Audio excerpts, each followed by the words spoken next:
नमस्कार, हिमाचल समाचार में आपका स्वागत है। आज के मुख्य समाचार। मुख्यमंत्री ने कहा, बोई क्षेत्र के बेघर परिवारों को गृह निर्माण और अन्य सामान के लिए 8,50,000 की आर्थिक सहायता।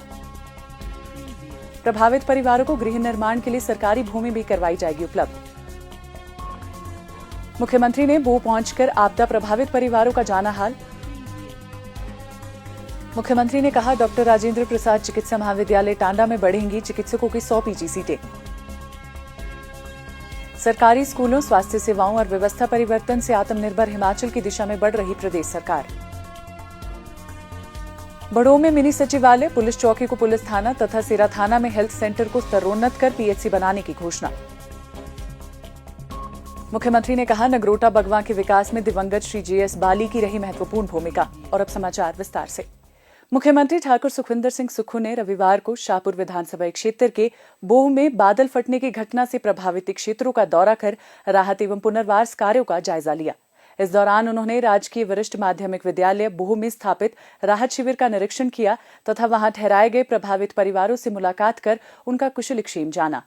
मुख्यमंत्री ने कहा कि जिन परिवारों के घर इस आपदा में पूरी तरह नष्ट हो गए हैं, उन्हें मकान निर्माण के लिए 7,50,000 की आर्थिक सहायता प्रदान की जाएगी। 1 लाख रुपया उसके जो घर के अंदर के जो वस्तुएं हैं, पलंग है, बर्तन है, कपड़े हैं, 1 लाख रुपया और देने की घोषणा करता हूं। मैं 8.5 लाख रुपया आप लोगों को देने की घोषणा करता हूं।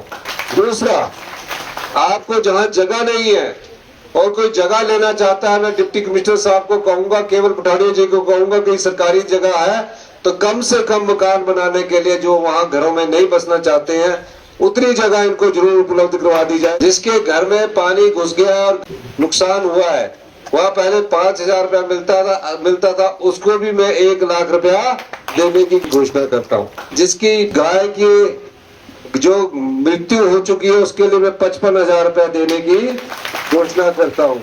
और जो बकरी है, अभी मैं पूछ रहा था बकरी वाले को बुलाकर कि कितने पैसे देने चाहिए, उसने कहा 9-10 हजार रुपया दे रहा है। मैं जानता हूँ पालते हैं, जब आप बड़ा खर्चा आता है। जिसकी भी एक बकरी मर गई है उसको मैं 15,000 रुपया देने की घोषणा करता हूँ।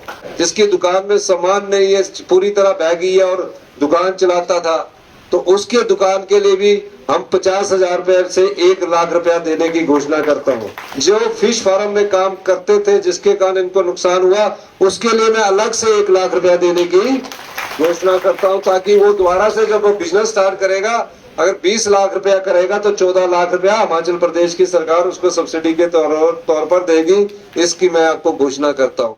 उन्होंने कहा कि जिन किसानों की फसलों को नुकसान पहुंचा है, उन्हें 5,000 प्रति कनाल के हिसाब से मुआवजा दिया जाएगा। जिन परिवारों को अस्थायी रूप से किराए के मकान में रहना पड़ेगा, उन्हें 5,000 प्रति माह किराया सहायता प्रदान की जाएगी।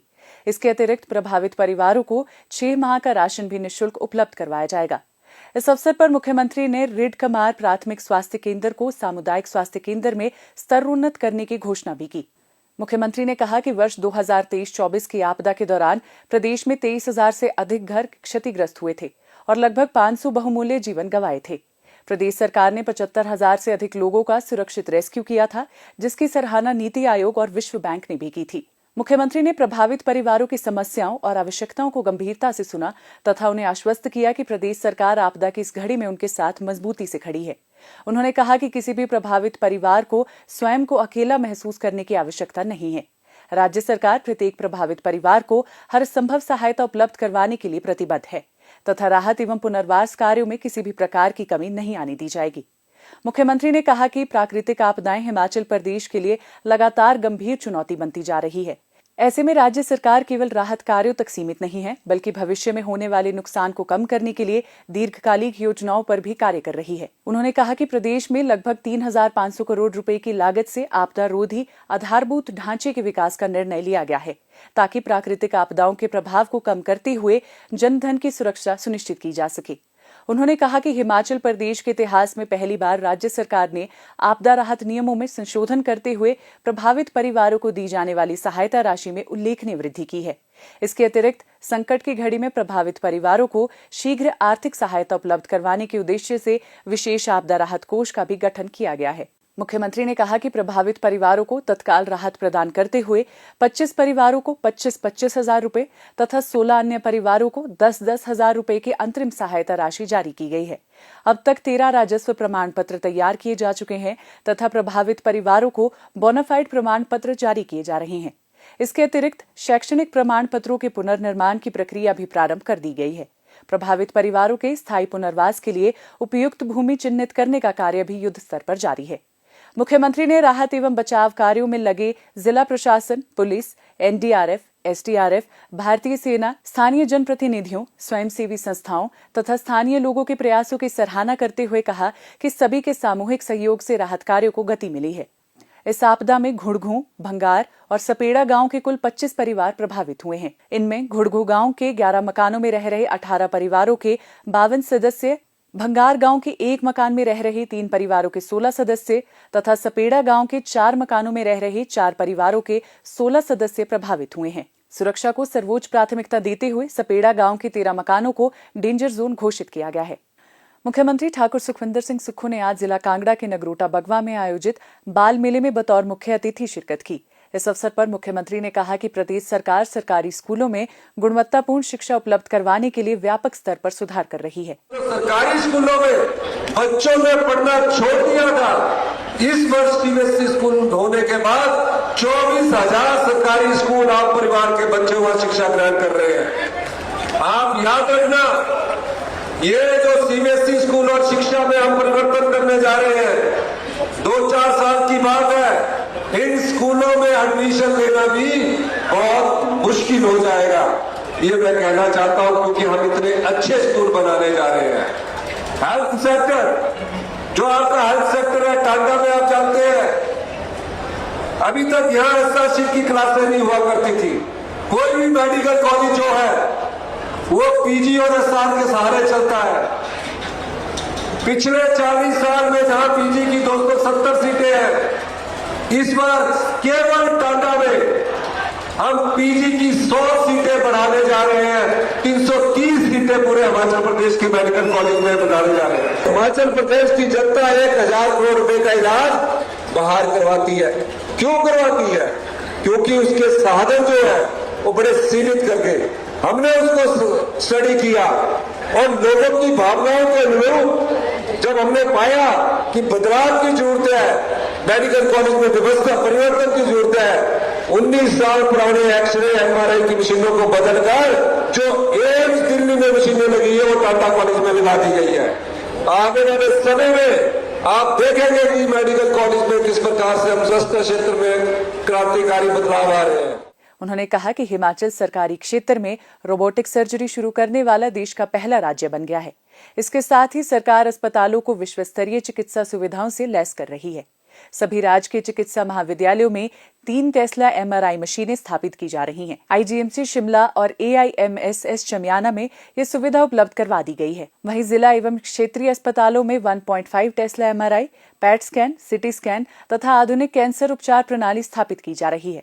मुख्यमंत्री ने कहा कि प्रदेश सरकार ने कर्मचारियों से किया गया वायदा निभाते हुए पुरानी पेंशन योजना को लागू किया है। सरकारी कर्मचारियों को ओल्ड पेंशन स्कीम पहले ही कैबिनेट में दी। जितने सरकारी कर्मचारी है, रोज चिट्ठी आ जाती है कि यूपीएस में जाओ। भारतीय जनता पार्टी के नेता यहां आकर कह गए कि हमारी नीति बरकरार है, हम ओल्ड पेंशन स्कीम में वापस नहीं जाएंगे, हम एनपीएस में जाएंगे। मैंने कहा कि आप हमारा जितना मर्जी गला खोल लीजिए, सरकारी कर्मचारियों को पीएस देने के कारण उन्होंने 1600 करोड़ रुपया हमारा बंद कर दिया। हम उस चुनौती का भी सामना कर रहे हैं। मुख्यमंत्री ने कहा कि पिछली सरकार के कार्यकाल में हुए कथित भ्रष्टाचार और सरकारी संपत्तियों के मामले की निष्पक्ष जांच के लिए सरकार आवश्यक कदम उठाएगी। उन्होंने कहा कि आगामी मंत्रिमंडल बैठक में इस संबंध में व्हाइट पेपर कमेटी के गठन पर निर्णय लिया जाएगा ताकि तथ्यों को जनता के सामने लाया जा सके।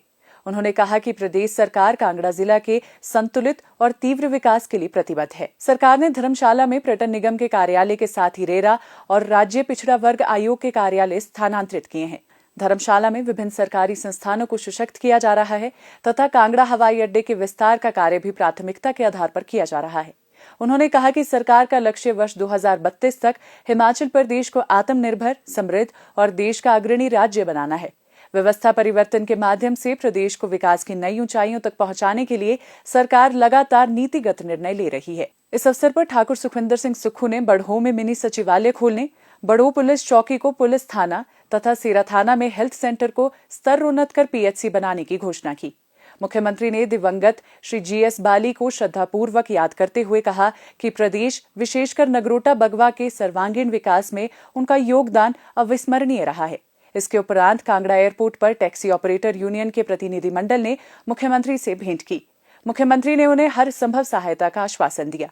इस अवसर पर मुख्यमंत्री ने नगरोटा बगवा में 8 करोड़ 56 लाख रुपए की लागत से बनने वाले मॉडल पुलिस स्टेशन एवं पुलिस आवास, 9 करोड़ 62 लाख रुपए की लागत से बनने वाले ओल्ड एज होम तथा 8 करोड़ 65 लाख रुपए की लागत से बनने वाले ऑडिटोरियम की आधारशिला भी रखी। हिमाचल समाचार देखने के लिए सब्सक्राइब करें यूट्यूब चैनल हिमाचल समाचार, लाइक करें Facebook page information and public relations department Himachal Pradesh और सीएमओ हिमाचल, फॉलो करें एक्स @DPRHP और सीएमओ हिमाचल, फॉलो करें इंस्टाग्राम में DIPR हिमाचल और सीएमओ हिमाचल, विजिट करें वेबसाइट www.himachalpr.gov.in। इस अंक में इतना ही। कल फिर होगी मुलाकात। दीजिए इजाजत। नमस्कार।